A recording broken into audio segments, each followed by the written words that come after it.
జీవితంలో పేదరికం దరిచేరకుండా ధనవంతులుగా ఉండాలంటే కొన్నింటిని తాకరాదట. ఎంత కష్టపడి పనిచేసినా వృత్తి, సంపద, వివాహం, ఆరోగ్యం, ఇల్లు, ఆస్తి సంబంధ విషయాల్లో జాతకాలు కూడా కొంత ప్రభావం చూపుతాయి.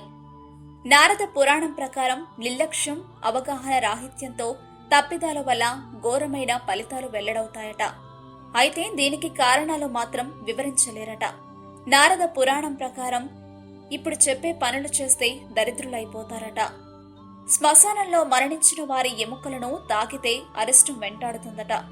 అంతేకాకుండా అననుకూల శక్తులు వెంటాడి అపారమైన నష్టం కలుగుతుందట.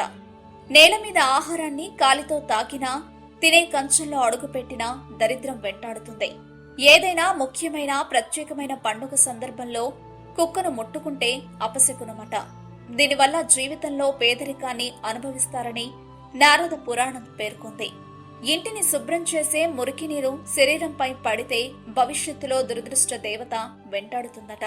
దహన సంస్కారం చేసేటప్పుడు వచ్చే పొగ పీల్చితే పేదరికం దురదృష్టాన్ని ఆహ్వానించినట్లే.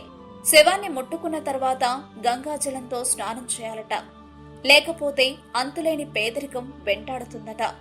దహన సంస్కారం చేసిన కలపను తాకితే అరిష్టాలు కలుగుతాయట. దీనివల్ల చితిపై ఉండే ప్రతికూల శక్తులు వ్యక్తులపై ప్రభావం చూపుతాయట. మురికిగా ఉండే చాపపై చేతులుంచితే మనలో ఉండే సానుకూల శక్తులు బలవంతంగా లాగేసుకుంటుందట. వీటిని తాకితే దరిద్రులవుతారట.